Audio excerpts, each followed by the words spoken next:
अस्सलाम वालेकुम। उम्मीद करती हूँ आप सभी खैरियत से होंगे।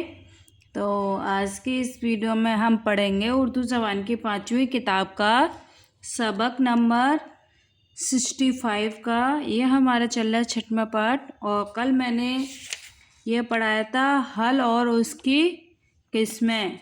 और आज पढ़ेंगे हम जुताई और मियाई। जुताई और मियाई। तो वीडियो को आप पूरा ज़रूर देखिए। वीडियो को लाइक कीजिए, चैनल पर नए हैं तो चैनल को सब्सक्राइब कीजिए और ज़्यादा से ज़्यादा शेयर भी कीजिए।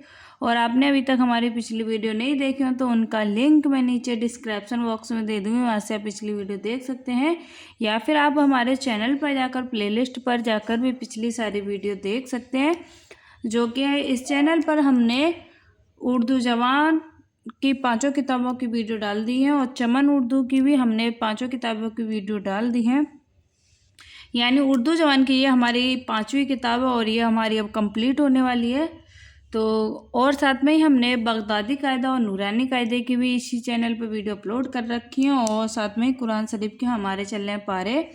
तो कुरान शरीफ का अब हमारा चला है 15वां पारा। और सभी पारे की हमने अलग अलग प्लेलिस्ट बना रखी है, तो आपको कोई भी दिक्कत नहीं होगी प्लेलिस्ट को ढूंढने में।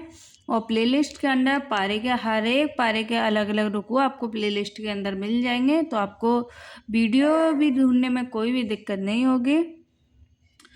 तो आप हमारे प्लेलिस्ट पर जाइए और उर्दू ज़बान, चमन उर्दू या नूरानी कायदा, बगदादी कायदा सबकी हमने प्लेलिस्ट अलग अलग बनाई रखी हैं।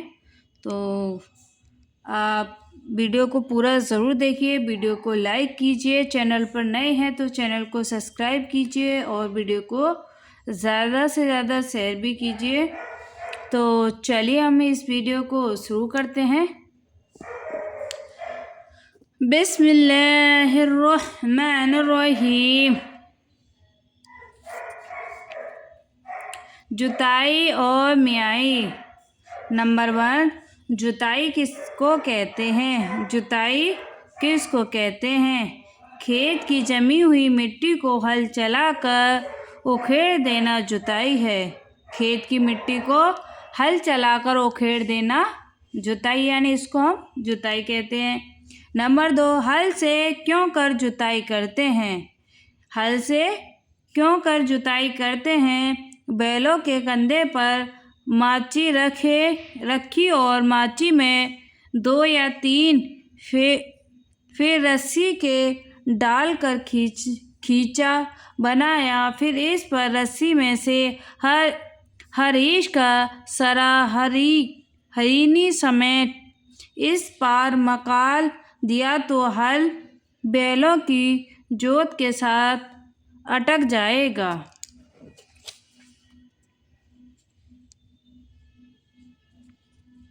नंबर 3, हल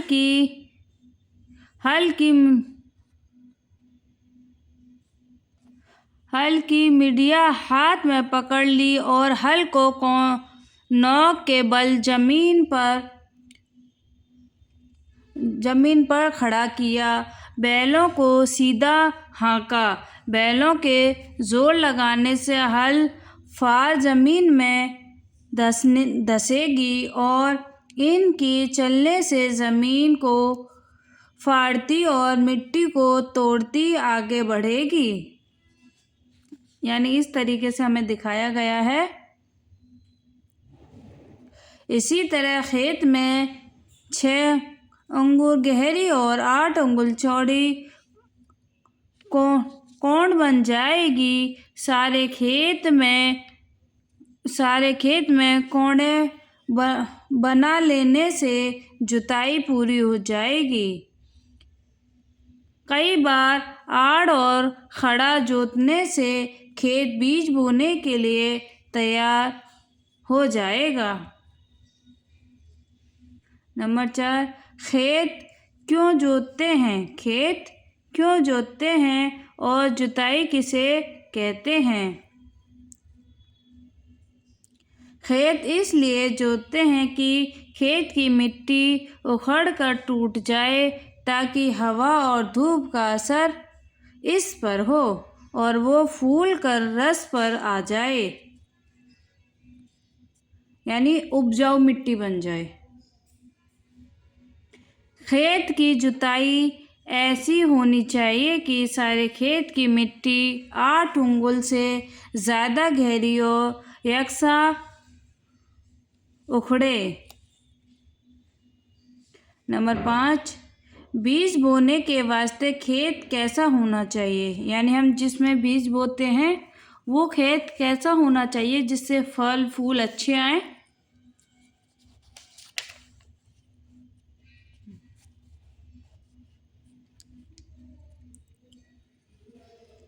खेत की मिट्टी नरम, यानी खेत की मिट्टी तो नरम होनी चाहिए, गहरी और नम हो, यानी थोड़ी हल्की सी गीली हो और जो जुताई हुई है वो थोड़ी गहरी हो। घास पात से साफ हो, यानी उस पर मिट्टी पे घास भी नहीं होनी चाहिए और पात माने उसमें कूड़ा कचरा भी नहीं होना चाहिए।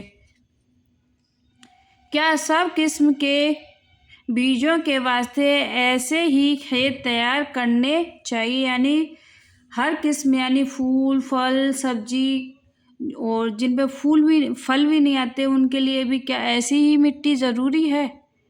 बेशक खेत ऐसे ही होने चाहिए, यानी खेत की मिट्टी नरम होनी चाहिए, गहरी यानी जुताई गहरी होनी चाहिए और थोड़ी नम यानी हल्की गीली होनी चाहिए। तो जैसे भी आप पौधा डालोगे यानी बीज डालोगे वैसा ही आपका पौधा ऐसी मिट्टी में से उगाएगा। हाँ, इतना फ़र्क है कि जिस पौधे के बीज महीन और नाजुक और जड़ें छत्ता की किस्म की होती हैं, यानी छत्तादार किस्म की जड़ें होती हैं, उन पौधों के वास्ते खेत की मिट्टी नम साफ और गहरी होनी चाहिए, यानी हल्की सी नमी होनी चाहिए और गहरी भी होनी चाहिए। ऐसी मिट्टी जिसमें जड़ें छत्ते की तरह होती हों। वो बहुत महीन ना हो, यानी मिट्टी पूरी तरह से महीन या बारीक नहीं होनी चाहिए,